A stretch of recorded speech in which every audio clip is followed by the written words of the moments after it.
Bismillahirrahmanirrahim. Assalamualaikum warahmatullahi wabarakatuh.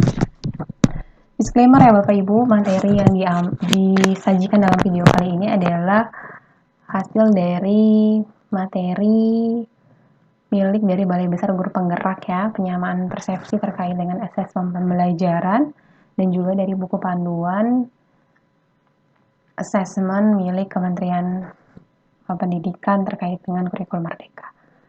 Sekarang kita akan mencoba memahami apa itu kriteria ketercapaian tujuan pembelajaran. Jadi di dalam kurikulum Merdeka, kita tidak lagi menggunakan istilah KKM ya Bapak Ibu, yang kita gunakan adalah kriteria ketercapaian tujuan pembelajaran. Jadi untuk memahaminya, apa itu kriteria ketercapaian tujuan pembelajaran, Bapak Ibu, kita memahami bahwa setiap satuan pendidikan dan pendidik akan menggunakan alur tujuan pembelajaran dan modul ajar yang berbeda.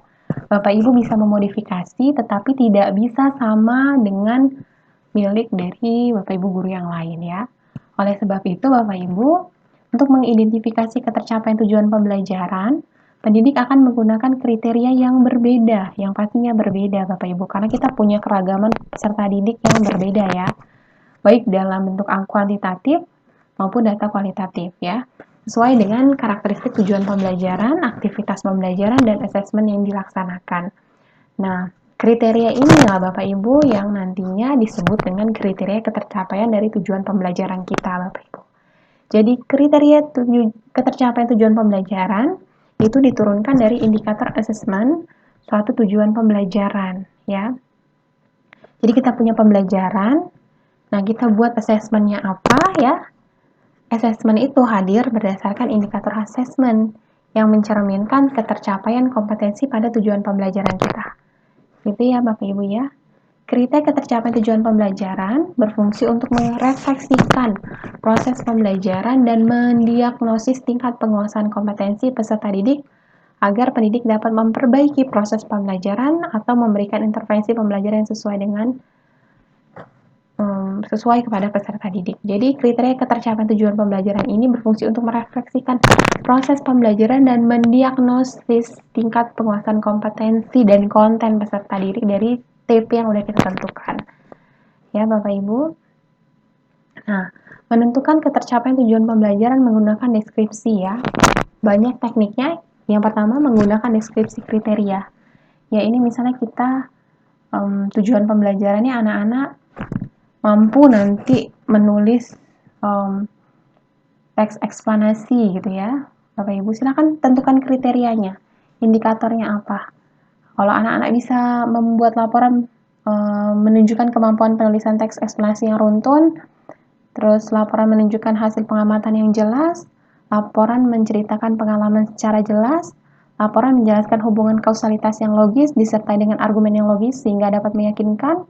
Nah ini Bapak Ibu silakan dibuat kriterianya tidak memadai, terus memadai gitu ya Bapak Ibu ya. Nah kesimpulannya, indikatornya adalah ketika peserta didik bisa mencapai tujuan pembelajaran,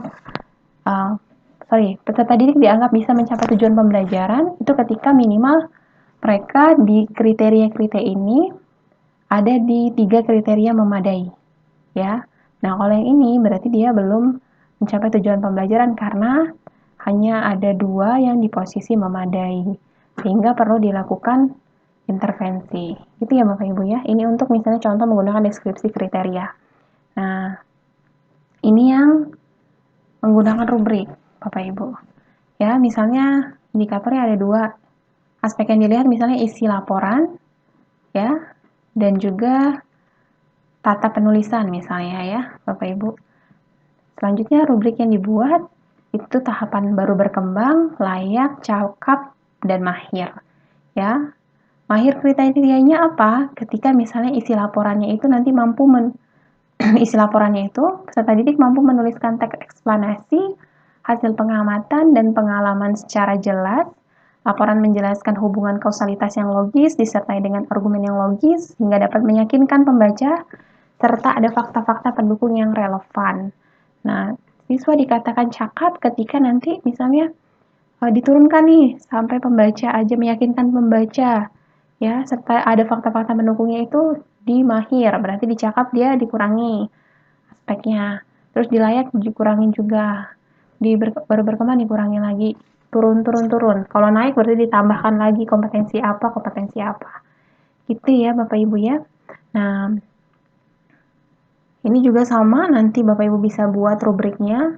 Dikatakan cakap itu dikatakan mahir itu ketika apa? Ketika semua tanda baca dan huruf kapital digunakan secara tepat, misalnya. Gitu. Dikatakan cakap seperti apa? Ketika sebagian besar dari hasil laporan itu tanda bacanya dan huruf kapitalnya digunakan secara tepat. Sebagian, kalau mahir tadi semua. Kalau layak tadi sebagian tanda baca dan huruf kapital digunakan secara tepat. Ya. Nah, ini nanti silakan dibedakan antara layak dan cakap. Terus dan baru berkembang. Harus beda ya, Bapak Ibu ya. Nah, kesimpulannya, peserta didik dianggap sudah mencapai tujuan pembelajaran jika kedua kriteria di atas mencapai minimal tahap cakap. Ya, kalau belum ya silakan melakukan intervensi. Itu seterusnya, Bapak Ibu. Nah, ini menentukan kriteria tujuan pembelajaran menggunakan interval nilai. Silakan Bapak Ibu misalnya mau pakai tes tertulis kuantitatif, tapi harus ada interval nilainya ya Bapak Ibu ya, nggak di nilai bulat kuantitatif seperti itu ya, untuk melihat perlu atau tidaknya mereka melakukan intervensi gitu ya, mereka mengulang kembali apakah ini sudah tuntas atau belum tuntas gitu ya Bapak Ibu. Nah, ini kalau di kriteria nilai nih Bapak Ibu, sekarang kita masuk ke menggunakan interval nilai ya. KKTP-nya pakai interval nilai ya. Ini kriterianya tadi sama, tujuannya membuat laporan eksplanasi ya.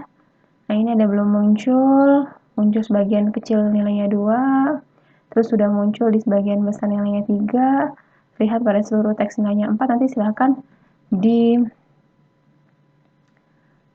ke sini ya Bapak Ibu ya. Setelah dihitung keseluruhannya, Bapak Ibu buat kriteria ketuntasannya, mereka masuk yang mana? Apakah sudah tuntas? Apakah perlu remedi atau tidak?